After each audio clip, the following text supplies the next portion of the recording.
ಹರೇ ಕೃಷ್ಣ. ಓಂ ಅಜ್ಞಾನತಿಮಿರಾಂಧಸ್ಯ ಜ್ಞಾನಾಂಜನಶಲಾಕಯ ಚಕ್ಷುರುನ್ಮಿಲಿತಂ ಮೇನ ತಸ್ಮೈ ಶ್ರೀಗುರವೇ ನಮಃ.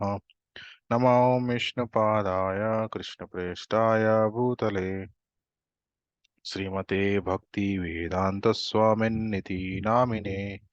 ನಮಸ್ತೆ ಸಾರಸ್ವತೆ ದೇವೇ ಗೌರವಾಣಿ ಪ್ರಚಾರಿಣೆ ನಿರ್ವಿಶೇಷ ಶೂನ್ಯವಾದಿ ಪಾಶ್ಚಾತ್ಯ ದೇಶ ತಾರಿಣೆ. ಜೈ ಶ್ರೀ ಕೃಷ್ಣ ಚೈತನ್ಯ ಪ್ರಭು ನಿತ್ಯಾನಂದ ಶ್ರೀ ಅದ್ವೈತ ಗದಾಧರ ಶ್ರೀವಾಸಾದಿ ಗೌರ ಭಕ್ತವೃಂದ. ಹರೇ ಕೃಷ್ಣ ಕೃಷ್ಣ ಕೃಷ್ಣ ಹರೇ ಹರೇ, ಹರೇ ರಾಮ ರಾಮ ರಾಮ ಹರೇ ಹರೇ. ಹರೇ ಕೃಷ್ಣ. ಎಲ್ಲರಿಗೂ ಸ್ವಾಗತ. ಬುಧವಾರ ಏನಿದೆ, ರಾಮನವಮಿ ಹಬ್ಬ ಇದೆ. ಸೊ ಅದಕ್ಕೆ ಇವತ್ತು ಸ್ವಲ್ಪ ರಾಮಕಥೆಯನ್ನು ನೋಡೋಣ. ರಾಮಾಯಣ, ವಾಲ್ಮೀಕಿ ರಾಮಾಯಣ,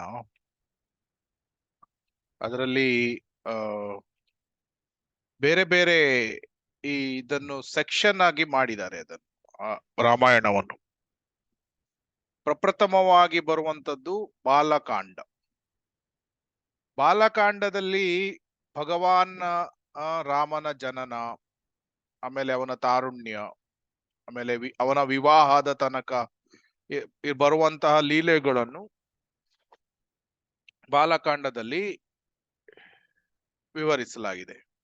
ಅದರ ನಂತರ ಬರುವುದು ಅಯೋಧ್ಯಾಕಾಂಡ. ಅಲ್ಲಿ ರಾಮ ಹೇಗೆ ವನವಾಸಕ್ಕೆ ಹೋದ ಅದರ ವಿವರಣೆ ಇದೆ. ಅದರ ನಂತರ ಅರಣ್ಯಕಾಂಡ. ಅರಣ್ಯಕಾಂಡದಲ್ಲಿ ಪ್ರಮುಖವಾಗಿ ಸೀತೆಯ ಅಪಹರಣ ಇದರ ಬಗ್ಗೆ ವಿವರಿಸಿದ್ದಾರೆ. ಅದರ ನಂತರ ಕಿಷ್ಕಿಂಧ್ಯ ಕಾಂಡ ಬರ್ತದೆ. ಕಿಷ್ಕಿಂಧ್ಯ ಕಾಂಡದಲ್ಲಿ ಹೆಚ್ಚಾಗಿ ಸೀತೆಗೆ ಅನ್ವೇಷಣೆ ಸೀತೆ ಹುಡುಕುವುದು, ಈ ಲೀಲೆಗಳ ಬಗ್ಗೆ ಅಲ್ಲಿ ವಿವರಿಸಲಾಗಿದೆ. ಆಮೇಲೆ ಸುಂದರಕಾಂಡ. ಸುಂದರ ಅಂತ ಯಾಕೆ ಇಟ್ಟಿದ್ದಾರೆ, ಅಲ್ಲಿ ಸುಂದರ ವಿಷಯ ಏನು, ಸೀತೆಯನ್ನು ಕಂಡು ಹಿಡಿದಿದ್ದು ಆ ಲೀಲೆಗಳ ಬಗ್ಗೆ ವಿವರಣೆ ಇದೆ. ಆಮೇಲೆ ಯುದ್ಧಕಾಂಡ. ಸೀತೆಯನ್ನು ಕಂಡು ಹಿಡಿದ ನಂತರ ಮತ್ತೆ ಹನುಮಂತ ಮತ್ತೆ ಬರ್ತಾನೆ, ಆಮೇಲೆ ಸೇತುವೆ ಕಟ್ಟಿ ಆಮೇಲೆ ಯುದ್ಧಕಾಂಡ. ಅದ ಕೊನೆಗೆ ಉತ್ತರಾಕಾಂಡ. ಉತ್ತರಾಕಾಂಡದಲ್ಲಿ ಶ್ರೀರಾಮಚಂದ್ರನ ಪಟ್ಟಾಭಿಷೇಕ, ಆಮೇಲೆ ಸೀತೆಯ ಪರಿತ್ಯಾಗ, ಮತ್ತೆ ಸೀತಾ ಮತ್ತೆ ರಾಮ ಪರಂಧಾಮಕ್ಕೆ ಹೇಗೆ ಹೋದ್ರು ಇದರ ಬಗ್ಗೆ ವಿವರಣೆ ಇದೆ. ಸೊ ನಾವು ಹಿಂದಿನ ಕ್ಲಾಸ್ಗಳಲ್ಲೆಲ್ಲ ಜನರಲಿ ಎಲ್ಲ ರಾಮಾಯಣವನ್ನು ಒಂದು ಕ್ಲಾಸಲ್ಲಿ ಮುಗಿಸ್ತಾ ಇದ್ರು. ಇವತ್ತು ನಾವು ಹೆಚ್ಚು ಕಡಿಮೆ ಒಂದು ಬಾಲಕಾಂಡ ಇದರ ಬಗ್ಗೆ ನೋಡ್ಲಿಕ್ಕೆ ಪ್ರಯತ್ನ ಮಾಡೋಣ. ರಾಮಚಂದ್ರನಿಗೆ ತುಂಬಾ ಏನು ಕ್ವಾಲಿಟೀಸ್ಗಳು, ಗುಣಗಳು ಇದೆ. ಹೇಳ್ತಾರೆ 18 ಪ್ರಮುಖ ದಿವ್ಯ ಗುಣಗಳು, ದಿವ್ಯ ಕ್ವಾಲಿಟೀಸ್ಗಳು ಇದೆ.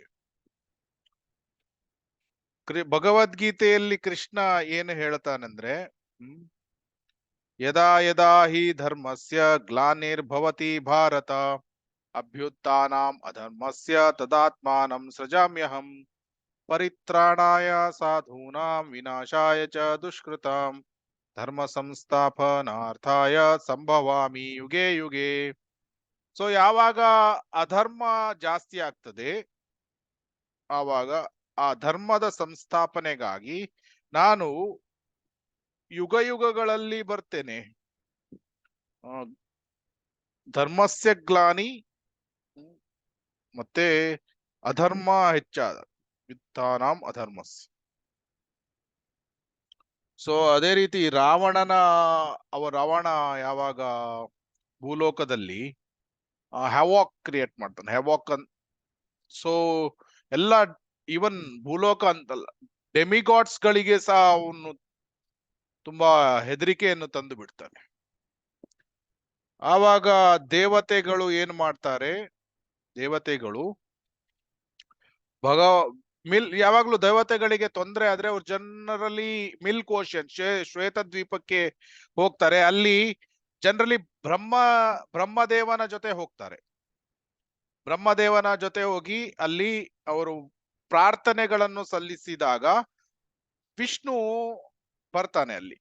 ವಿಷ್ಣು ಬಂದು ಅವರಿಗೆ ಎಲ್ಲಾ ರೀತಿಯ ಆಶ್ವಾಸನೆ ಕೊಟ್ಟು ಅವರ ರಕ್ಷಣೆಯನ್ನು ಮಾಡ್ತಾನೆ. ಸೊ ಅದೇ ರೀತಿ ಯಾವಾಗ ರಾವಣನ ಹಿಂಸೆ ಮತ್ತೆ ಅವನ ಈ ರೋದನೆಗಳು ಜಾಸ್ತಿ ಆಯಿತು, ಆವಾಗ ಎಲ್ಲ ದೇವತೆಗಳು ಶ್ವೇತದ್ವೀಪಕ್ಕೆ ಹೋಗಿ ವಿಷ್ಣುವಿನ ಹತ್ರ ಕೇಳ್ತಾರೆ, ನಮ್ಮ ರಕ್ಷಣೆಯನ್ನು ಮಾಡು, ರಾವಣನ ಈ ಹಿಂಸಾಚಾರವನ್ನು ನಾವು ತಡ್ಕೊಳ್ಳಿಕ್ಕೆ ಆಗ್ತಾ ಇಲ್ಲ ಅಂತ ಹೇಳ್ತಾರೆ. ಆವಾಗ ವಿಷ್ಣು ಏನು ಹೇಳ್ತಾನೆ, ನಾನು ಖಂಡಿತವಾಗಿ ನಿಮ್ಮ ರಕ್ಷಣೆಯನ್ನು ಮಾಡ್ತೇನೆ, ಆದ್ರೆ ನೀವು ಸಹ ತಪಶ್ಚರ್ಯಗಳನ್ನು ಮಾಡ್ಬೇಕು. ನಿಮಗೆ ಈಗ ಉಪಾಧಿಗಳು ಇದೆ, ನೀನು ಆ ದೇವತೆ, ಅಗ್ನಿ ದೇವತೆ, ವಾಯು ದೇವತೆ. ಆ ನಿಮ್ಮ ಉಪಾಧಿಗಳನ್ನು ಬಿಡ್ಬೇಕು, ಮತ್ತೆ ನೀವು ಮಂಗಗಳಾಗ್ಬೇಕು. ನೀವು ಮಂಗಗಳಾಗಿ ಬಂದಾಗ ನಾನು ನಿಮ್ಮ ರಕ್ಷಣೆಯನ್ನು ಮಾಡ್ತೇನೆ ಅಂತ ಹೇಳ್ತಾನೆ ವಿಷ್ಣು. ನಮ್ಗೆ ಗೊತ್ತು ಈಗ ಮಾನವ ಸಮಾಜದಲ್ಲಿ ಯಾರು ಮಂಗಗಳ ಜೊತೆಗೆ ಹೋಗ್ಲಿಕ್ಕೆ ಇಷ್ಟಪಡುವುದಿಲ್ಲ. ಈಗ ಕೆಲವರು ಅಟ್ಲೀಸ್ಟ್ ಈಗ ನಾಯಿಗಳನ್ನು ಕರ್ಕೊಂಡು ಹೋಗ್ತಾರೆ, ಆದ್ರೆ ಯಾರಾದ್ರೂ ಮಂಗಗಳನ್ನು ಬೀದಿಯಲ್ಲಿ ಕರೆದುಕೊಂಡು ಹೋಗುದು ನಾವು ಅಂತ ದೃಶ್ಯ ತುಂಬಾ ಕಡಿಮೆ. ಆದ್ರೆ ಇಲ್ಲಿ ಭಗವಂತ ತೋರಿಸ್ತಾ ಇದ್ದಾನೆ ತನ್ನ ಭಕ್ತರ ಮೇಲೆ ಅವನು ಹೇಗೆ ಅವಲಂಬಿತನಾಗಿ ಇರ್ತಾನೆ ಅಂತ. ಅದನ್ನೇ ತೋರಿಸಿಕೊಡ್ತಾನೆ. ಸೊ ಉದ್ಧವ ಹೇಳ್ತಾ ಇದ್ದಾನೆ 9ನೇ ಸ್ಕಂದದಲ್ಲಿ ಏನು, ಭಗವಂತ ತನ್ನನ್ನ ತಾನು ವಿನಮ್ರ ಸ್ಥಿತಿಯಲ್ಲಿ ಇಟ್ಕೊಳ್ಳಿಕ್ಕೆ ತಯಾರಿದ್ದಾನೆ. ಸೊ ಆದ್ರಿಂದ ನಾವು ಭಗವಂತನ ಭಕ್ತರಾಗುವುದು ತುಂಬಾ ಒಳ್ಳೆಯದು. ಭಕ್ತ ವತ್ಸಲ ಭಗವಂತ. ಸೊ ಆ ರೀತಿಯಲ್ಲಿ ಭಗವಂತ ಭಕ್ತರಿಗೆ ಈ ರಕ್ಷಣೆಯನ್ನು ಕೊಡ್ತಾನೆ, ಎಲ್ಲಾ ರೀತಿಯ ಅವನು ಸುವಿಧಾ ಅಂದ್ರೆ ಈ ಎಲ್ಲಾ ರೀತಿಯ ಫೆಸಿಲಿಟೀಸ್ ಗಳನ್ನು ಸಹ ಅವನು ಕೊಡ್ತಾನೆ. ಮತ್ತೆ ಭಗವದ್ಗೀತೆಯಲ್ಲಿ ಇನ್ನೊಂದು ಕಡೆ ಏನು ಹೇಳಿದ್ದಾರೆ, 4ನೇ ಅಧ್ಯಾಯದಲ್ಲಿ, ಜನ್ಮ ಕರ್ಮ ಚಮೆ ದಿವ್ಯಂ ಏವಂ ಯೋ ವೇತಿ ತತ್ವತಃ ತ್ಯಕ್ತ್ವಾ ದೇಹಂ ಪುನರ್ಜನ್ಮ ನೈತಿ ಮಾಂ ಏತಿ ಸೋ ಅರ್ಜುನ. ಯಾರು ನನ್ನ ಹುಟ್ಟು ಮತ್ತೆ ದಿವ್ಯ ಲೀಲಗಳ ಬಗ್ಗೆ ಅರಿತಾರೆ, ಅವರು ಈ ದೇಹವನ್ನು ತ್ಯಜಿಸಿದ ನಂತರ ಮತ್ತೆ ಈ ಲೌಕಿಕ ಭೌತಿಕವಾದ ಪ್ರಪಂಚದಲ್ಲಿ ಹುಟ್ಟಿ ಬರಲಾರರು, ಅವರು ನನ್ನ ಪರಂಧಾಮಕ್ಕೆ ಬರ್ತಾರೆ ಅಂತ ಕೃಷ್ಣ ಹೇಳ್ತಾನೆ. ಸೊ ರಾಮನ ವ್ಯಕ್ತಿತ್ವ ಆಕ್ಚುಲಿ ರಾಮನು ಸಹ ಅವನು ದೇವೋತ್ತಮ ಪರಮ ಪುರುಷನೇ, ಆದ್ರೆ ಅವನ ದಿವ್ಯ ಲೀಲೆಗಳಿಂದ ಎಲ್ಲರೂ ಸಹ ಆಕರ್ಷಿತರಾಗಿದ್ರು. ಯಾವುದೋ ಅವನ ದಿವ್ಯ ನಾಮ ಮತ್ತೆ ಅವನಿಗೆ ಸಿಕ್ಕಿರುವಂತಹ ಯಶಸ್ಸುಗಳು, ಭಗವಾನ್ ಶ್ರೀರಾಮನ ರೂಪ, ಅವನ ಲೀಲೆ, ಅಥವಾ ಅವನ ಪರಿವಾರ ಮತ್ತೆ ಭಕ್ತರ ಜೊತೆಗೆ ಇರುವ ಸಂಬಂಧ, ಇದೆಲ್ಲ ಪರತತ್ವ ಅಂದ್ರೆ ಟ್ರಾನ್ಸೆಂಡೆಂಟಲ್ಲೇ ಆಗಿದೆ ಇದು. ಸೊ ಎಂತ ಒಬ್ಬ ಭಕ್ತನು ಯಾರೇ ಆದ್ರೂ ಸಹ ರಾಮನಿಗೆ ರಾಗ್ತಾರೆ. ಅವನ ದಿವ್ಯ ಪರ್ಸನಾಲಿಟಿ ಅದೇ ರೀತಿ ಇದೆ. ಈಗ ನಾವು ನೋಡ್ತೇವೆ ನಮ್ಮ ಭಾರತ ದೇಶದಲ್ಲಿ ಸಹ ಈಗ ಸಿಂಬಲ್ ಆಫ್ ನಮ್ಮ ದೇಶ ಏನಾಗಿದೆ, ಅದು ಅಯೋಧ್ಯದಲ್ಲಿ ರಾಮ ಮಂದಿರ. ಸೊ ರಾಮನ ಈ ದಿವ್ಯ ಚರಿತ್ರೆ ಅದನ್ನು ಎಲ್ಲರೂ ಸಹ ಅದಕ್ಕೆ ಗೌರವವನ್ನು ಕೊಡ್ತಾರೆ. ಸೊ ಬಹಳ ವರ್ಷಗಳ ಹಿಂದೆ ವಾಲ್ಮೀಕಿ ಮಹರ್ಷಿಗಳು ಇದ್ರು. ಸೊ ವಾಲ್ಮೀಕಿ ಋಷಿಗಳು ಶಿಷ್ಯವೃಂದಕ್ಕೆ ಕೃಷ್ಣ ಪ್ರಜ್ಞೆ ಅಮೃತವನ್ನು ವಿವರಿಸ್ತಾ ಇದ್ರು. ನಾರದರನ್ನು ಕಂಡ ನಾರದರು ಬರ್ತಾರೆ ಮಹರ್ಷಿ. ಯಾಕಂದ್ರೆ ನಾರದರು ವಾಲ್ಮೀಕಿಗಳ ಗುರುಗಳು. ವಾಲ್ಮೀಕಿ ಮಹರ್ಷಿಗಳು ಆ, ನಾರದರನ್ನು ಕಂಡ ಕೂಡಲೇ ನಿಂತು ಬಿಡ್ತಾರೆ. ಸೊ ನಾರದರನ್ನು ಉದ್ದೇಶಿಸಿ ವಾಲ್ಮೀಕಿ ಋಷಿಗಳು ಆ, ನೀವು ನಮಗೆ ಜ್ಞಾನವನ್ನು ನೀಡಬೇಕು. ಯಾಕಂದ್ರೆ ನೀವು ಈ ಆ ತ್ರಿಲೋಕಗಳಿಗೆ ತಿರುಗಾಡ್ತಾ ಇರ್ತೀರಾ. ತ್ರಿಲೋಕಗಳಲ್ಲಿರುವ ಎಲ್ಲ ರಕ್ಷಣೆ ನೀಡಬಲ್ಲ ಪರಾಕ್ರಮವು ಯಾರಲ್ಲಿದೆ? ಲಕ್ಷ್ಮೀದೇವಿ ತನ್ನೆಲ್ಲ ಅನುಗ್ರಹಗಳನ್ನು ಯಾರಿಗೆ ದಯಪಾಲಿಸಿದ್ದಾಳೆ? ದಯವಿಟ್ಟು ಇಂಥ ಪ್ರಶ್ನೆಗಳನ್ನು ಆ ಉತ್ತರ ನೀಡುವಂತ. ಇನ್ಫ್ಯಾಕ್ಟ್ ರಾಮ ಯಾತಕ್ಕಾಗಿ ಈ ಧರೆಗೆ ಇಳಿದು ಬಂದ? ಒಂದು ರಾವಣನ ಸಂಹಾರಕ್ಕಾಗಿ ದೇವತೆಗಳು ಪ್ರಾರ್ಥನೆ ಮಾಡಿದಾಗ ಬಂದ. ಅಷ್ಟೇ ಅಲ್ಲ, ಎರಡನೆಯದಾಗಿ ಋಷಿ ಮುನಿಗಳ ರಕ್ಷಣೆ ಮಾಡ್ಲಿಕ್ಕಾಗಿ ಅವನು ಬಂದಿದ್ದಾನೆ. ಅದನ್ನು ನಾವು ಬಾಲಕಾಂಡದಲ್ಲಿ ನೋಡ್ತೇವೆ. ಎಷ್ಟೊಂದು ರಾಕ್ಷಸರನ್ನು ಸಹ ಕೊಲ್ತಾನೆ. ಅದು ನೋಡೋಣ. ಆಮೇಲೆ ಮೂರನೆಯದಾಗಿ ಲಕ್ಷ್ಮೀ ದೇವಿ ವಿಷ್ಣುವಿಗೆ ಹೇಳ್ತಾಳೆ, ನನಗೆ ಇಲ್ಲಿ ಎಲ್ಲಾ ರೀತಿಯ ಸೇವೆಗಳನ್ನು ನಿಮ್ಗೆ ಮಾಡುವಂತಹ ಅವಕಾಶ ಇದೆ. ನನಗೆ ಸೇವೆಗಳಲ್ಲಿ ಯಾವುದೇ ನ್ಯೂನತೆಗಳು ಅಥವಾ ಕೊರತೆ ಇಲ್ಲ. ಎಲ್ಲ ಸೇವೆಗಳನ್ನು ನಾನು ಮಾಡ್ತಾ ಇದ್ದೇನೆ ನಿಮಗೆ.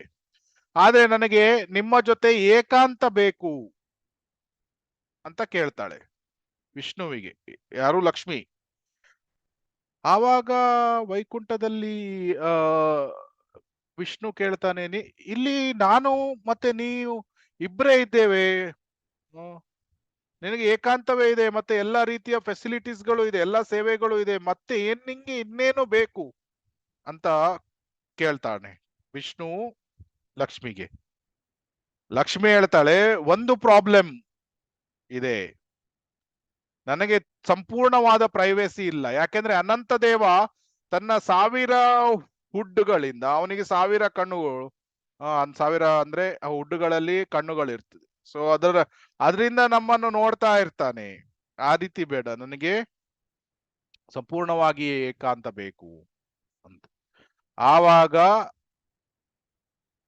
ವಿಷ್ಣು ಹೇಳ್ತಾನೆ, ಆಯ್ತು, ಇದು ಮುಂದೆ ಫ್ಯೂಚರ್ ಅಲ್ಲಿ, ಭವಿಷ್ಯದಲ್ಲಿ, ನಾನು ತ್ರೇತಾಯುಗದಲ್ಲಿ ಯಾವಾಗ ರಾಮಚಂದ್ರನಾಗಿ ಬರ್ತೇನೆ ಆವಾಗ ನಿನ್ನ ಆಸೆಗಳನ್ನು ಪೂರೈಸ್ತೇನೆ ಅಂತ. ಸೊ ಈ ರೀತಿ ರಾಮಚಂದ್ರ ಬರ್ಲಿಕ್ಕೆ ಎಷ್ಟೊಂದು ಕಾರಣಗಳು ಇದೆ. ಸೊ ನಾವು ಅಷ್ಟು ಡೀಪ್ ಆಗಿ ಹೋಗ್ಲಿಕ್ಕೆ ನಮ್ಗೆ ಅಷ್ಟೊಂದು ಸಮಯ ಇಲ್ಲದೆ ಇರಬಹುದು. ತುಂಬಾ ಸುಂದರವಾದ ಲೀಲೆಗಳು ಎಲ್ಲ ಇದೆ ಇದರಲ್ಲಿ. ಬೇಸಿಕಲಿ ವಾಲ್ಮೀಕಿಯನ್ನು ನೋಡಿ ವಿಶ್ವಾಮಿತ್ರ ಆಲೋಚನೆ ಮಾಡ್ತಾನೆ, ನಾನು ಸಹ ಬ್ರಹ್ಮರ್ಷಿ ಆಗ್ಬೇಕು ಅಂತ. ಆಮೇಲೆ ನಾವು ನೋಡ್ತೇವೆ, ಶಾರ್ಟ್ ಮಾಡಿ ಹೇಳ್ತಾ ಇದ್ದೇನೆ, ಯಾಕೆಂದ್ರೆ ಈ ಲೀಲೆಗಳನ್ನು, ಒಂದೊಂದು ಲೀಲೆಗಳು ತುಂಬಾ ಉದ್ದ ಇದೆ. ಬ್ರಹ್ಮರ್ಷಿ ಆಗ್ಲಿಕ್ಕೆ ವಿಶ್ವಾಮಿತ್ರ ಪ್ರಯತ್ನ ಮಾಡಿ ಬ್ರಹ್ಮದೇವನಿಗೆ 1000 ವರ್ಷಗಳ ಕಾಲ ತಪಸ್ಸನ್ನು ಮಾಡ್ತಾನೆ. ಆದರೆ ಬ್ರಹ್ಮದೇವ ಅವನಿಗೆ ರಾಜರ್ಷಿಯ ಪಟ್ಟವನ್ನು ನೀಡ್ತಾನೆ, ಬ್ರಹ್ಮರ್ಷಿ ಕೊಡೋದಿಲ್ಲ.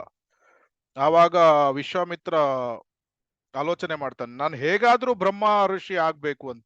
ಆಮೇಲೆ ಅವನು, ನಮ್ಗೆ ಗೊತ್ತು ಹೇಗೆ ಅವನು ಬ್ರಹ್ಮ ಋಷಿ ಆಗ್ತಾನೆ ಅದೆಲ್ಲ. ಸೊ ಇಲ್ಲಿ ಈಚೆ ದಶರಥನಿಗೆ ಮಕ್ಕಳು ಇರುವುದಿಲ್ಲ, ಅದು ಸಹ ಸ್ಟೋರಿ ನಮ್ಗೆ ಗೊತ್ತು. ಹೇಗೆ ದಶರಥನಿಗೆ 4 ಮಕ್ಕಳು ಹುಟ್ಟುತ್ತಾರೆ. ಹೇಗೆ? ಕೌಸಲ್ಯ, ಕೈಕೇಯಿ ಮತ್ತೆ ಸೌಮಿತ್ರ. ಸೊ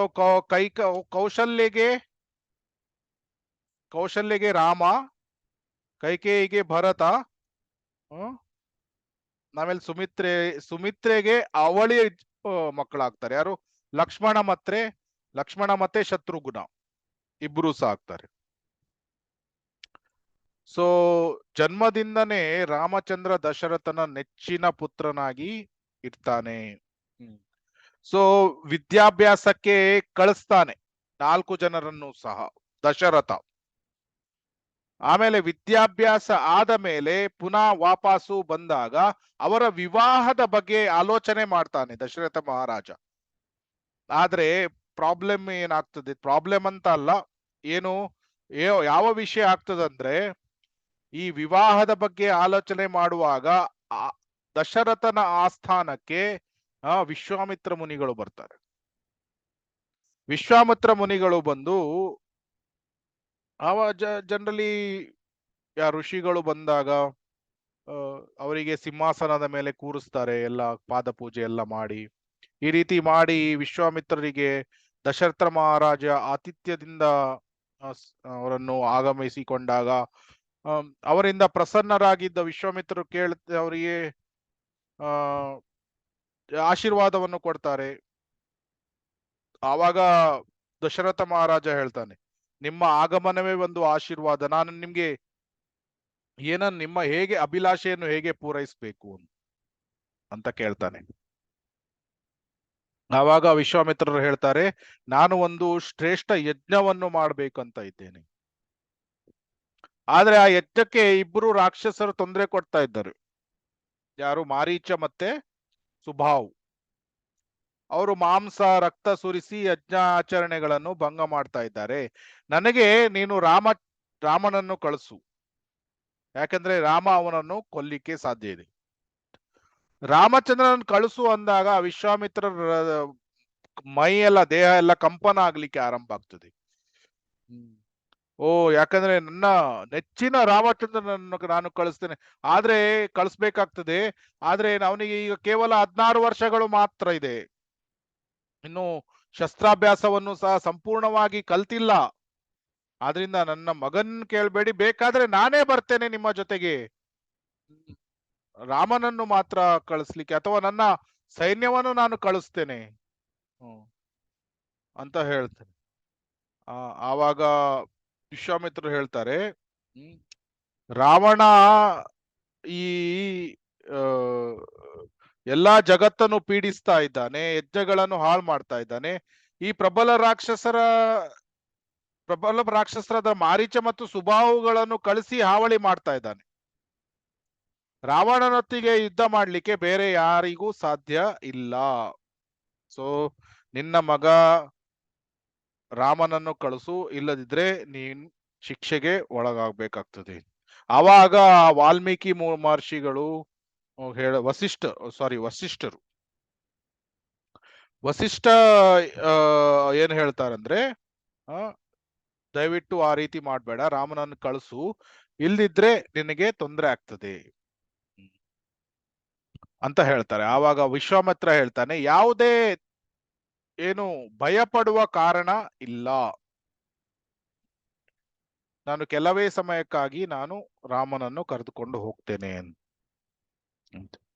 ಕರೆದುಕೊಂಡು ಹೋಗ್ತಾನೆ. ರಾಮನ ಜೊತೆ ಯಾವಾಗ್ಲೂ ಲಕ್ಷ್ಮಣ ಇರುವುದು ಸಹಜವಾಗಿದೆ. ಸೊ ಲಕ್ಷ್ಮಣ ಕೂಡ ವಿಶ್ವಾಮಿತ್ರರನ್ನು ಹಿಂಬಾಲಿಸಿಕೊಂಡು ಅಲ್ಲಿಂದ ಹೋಗ್ತಾರೆ.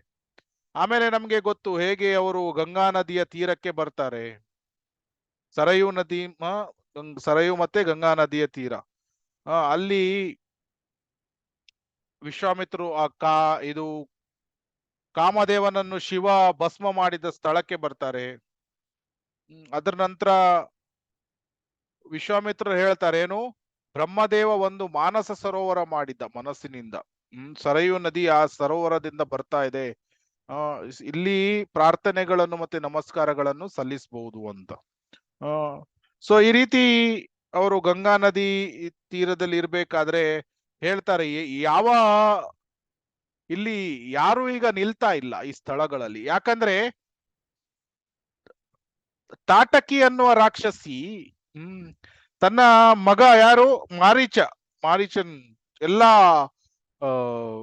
ಭೀಕರವಾದ ಸನ್ನಿವೇಶಗಳನ್ನು ಕ್ರಿಯೇಟ್ ಮಾಡಿ ಇಟ್ಟಿದ್ದಾಳೆ ಅಂತ.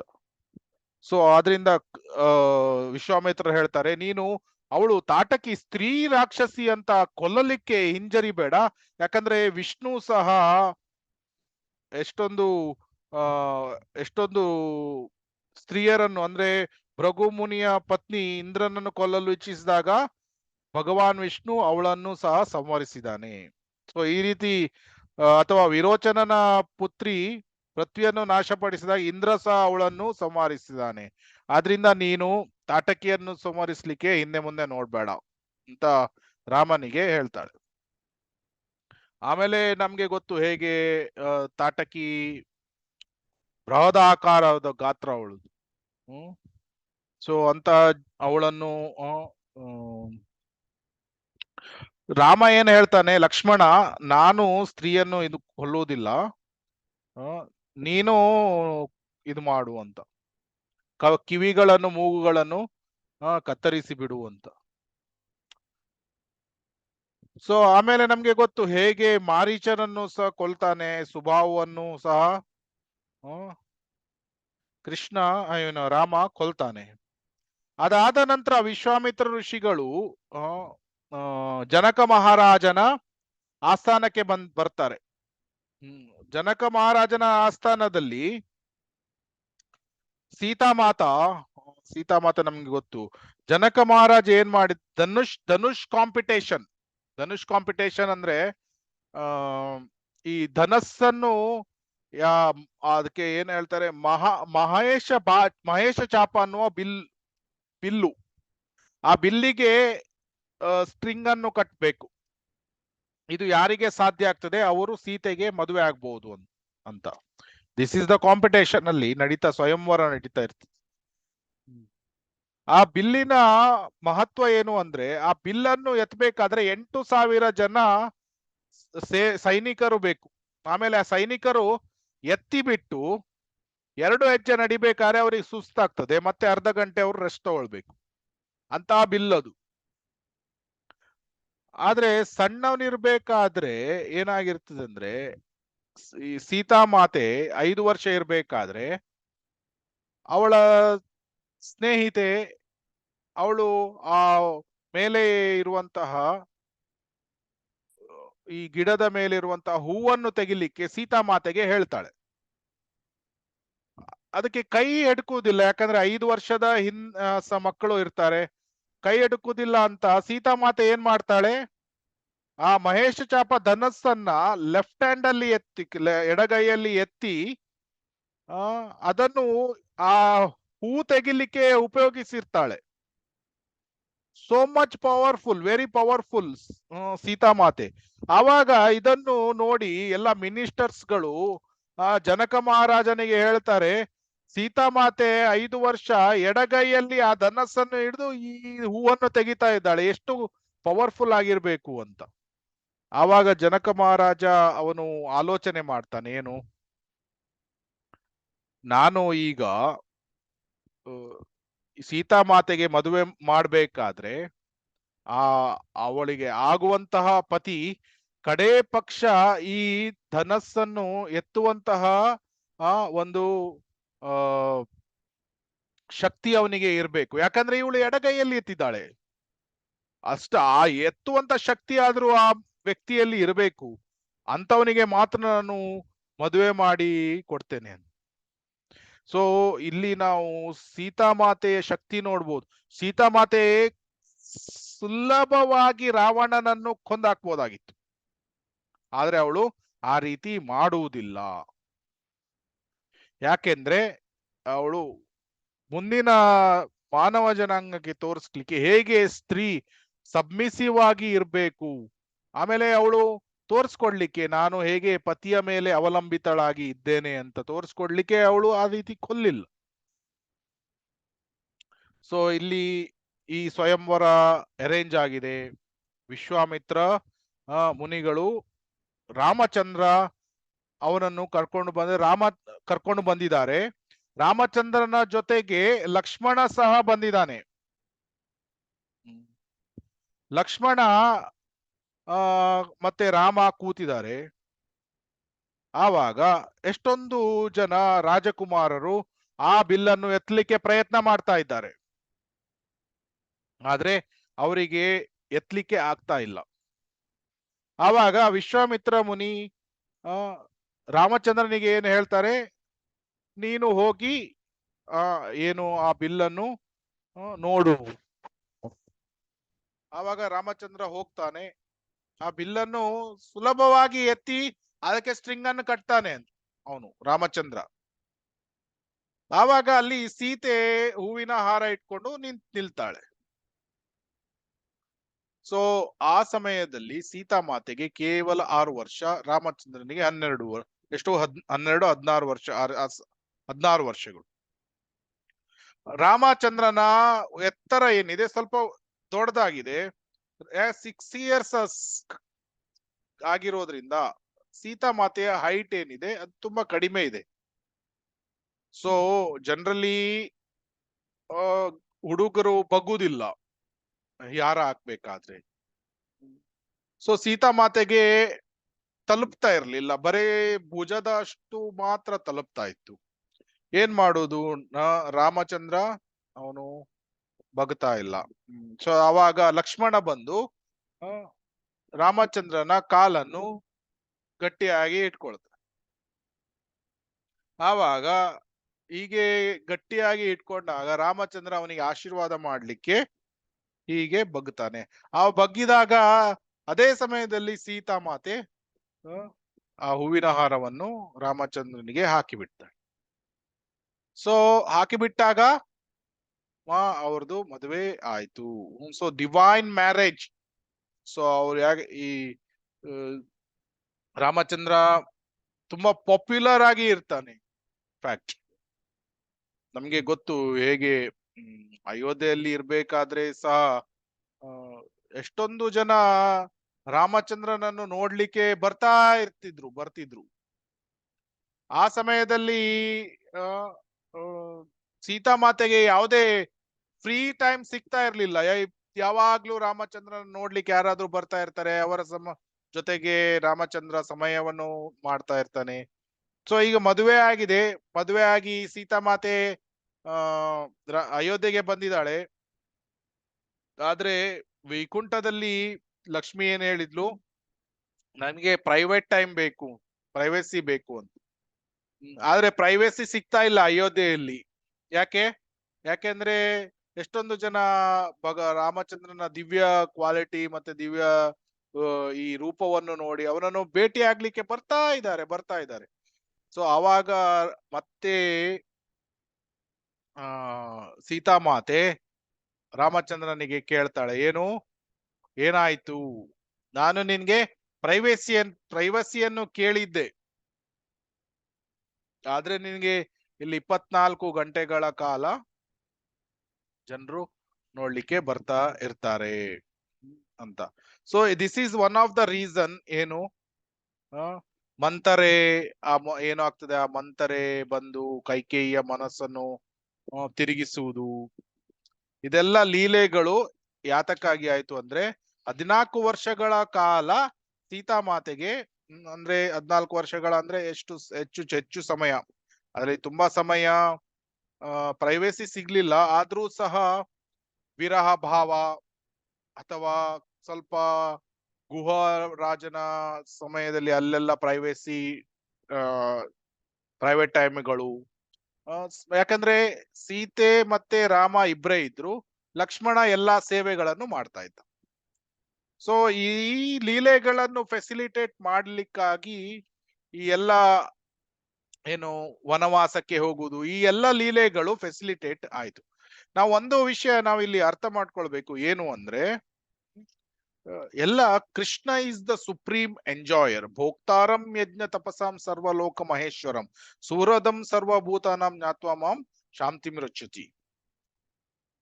ಕೃಷ್ಣ ದೇವೋತ್ತಮ ಪರಮ ಪುರುಷ, ಸುಪ್ರೀಂ ಎಂಜಾಯರ್. ಅವನ ಆನಂದಕ್ಕಾಗಿ ಎಲ್ಲಾ ಲೀಲೆಗಳು ನಡೀತು. ಅದಕ್ಕಾಗಿ ಅವನು ಎಲ್ಲಾ ಭಕ್ತರ ಜೊತೆ ಬೇರೆ ಬೇರೆ ಲೀಲೆಗಳನ್ನು ಅವನು ಮಾಡ್ತಾ ಇರ್ತಾನೆ. ಸೊ ಇಲ್ಲಿ ಸಹ ಇಲ್ಲಿ ಸೀತಾಮಾತೆಗೆ ಪ್ರೈವೇಟ್ ಟೈಮ್ ಬೇಕು, ಅದಕ್ಕಾಗಿ ವನವಾಸದ ಲೀಲೆ ನಡೀತು. ಆಮೇಲೆ ಅದರ ನಂತರ ನಾವು ನೋಡ್ತೇವೆ, ಬಾಲಕಾಂಡ ಆದ ಮೇಲೆ ಯಾವುದು ಅಯೋಧ್ಯ ಕಾಂಡ ಬರ್ತದೆ. ಅಯೋಧ್ಯ ಕಾಂಡದಲ್ಲಿ ನಮ್ಗೆ ವನವಾಸ ಅದರ ಬಗ್ಗೆ ವಿವರಿಸಲಾಗಿದೆ.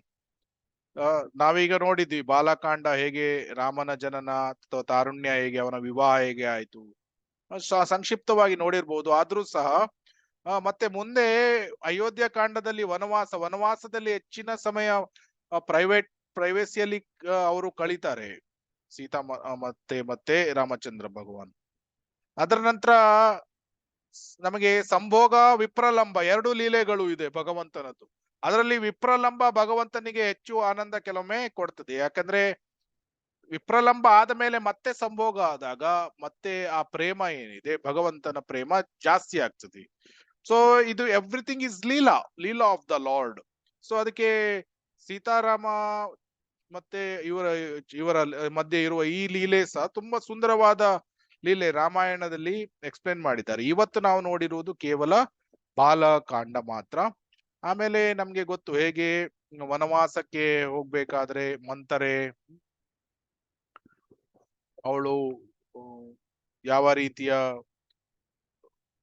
ರೀತಿಯಲ್ಲಿ ಕೈಕೇಯಿಯ ಮನಸ್ಸು ತಿರುಗಿಸ್ತಾಳೆ. ಆಮೇಲೆ ದಶರಥ ಮಹಾರಾಜ ಅವನು ವರ ಕೇಳಿ ಕೊಟ್ಟಿರ್ತಾನೆ. ವರ ಅಂದ್ರೆ ಏನು, 2 ಬೂನ್ಸ್ ಗಳನ್ನು ಕೊಟ್ಟಿರ್ತಾನೆ ಕೈಕೇಯಿಗೆ. ಅದೆಲ್ಲ ಮುಂದೆ ಬರ್ತದೆ.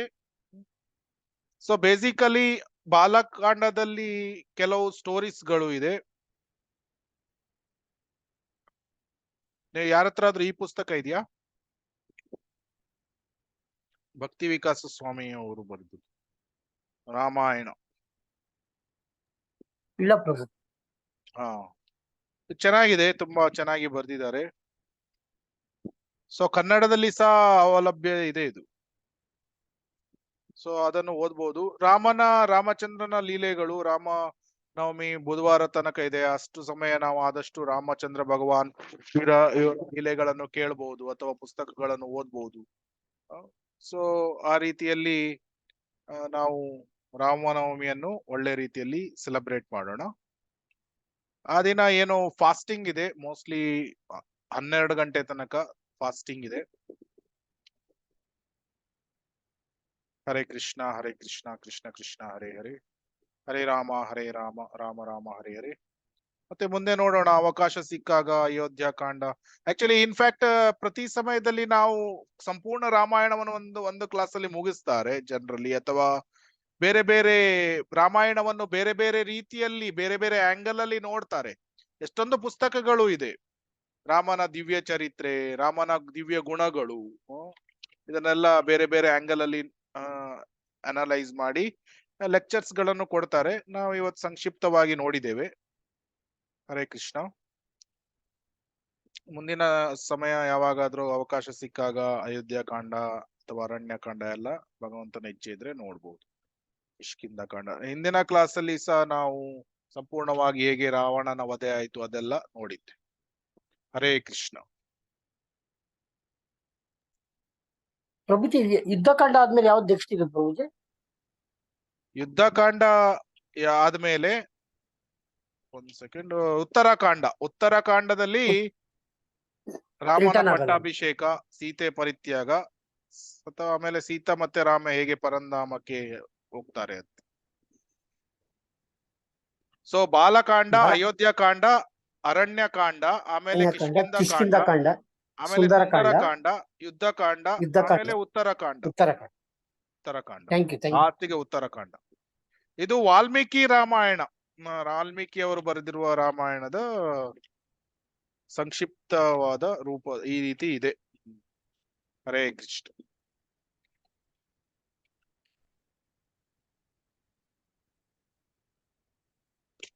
ಸೊ ಇನ್ನು 3 ನಿಮಿಷ ಇದೆ. ಹರೇ ಕೃಷ್ಣ ಮಹಾಮಂತ್ರವನ್ನು ಜಪ ಮಾಡಿ ಕ್ಲಾಸ್ ಅನ್ನು ಕ್ಲೋಸ್ ಮಾಡೋಣ. ಸೊ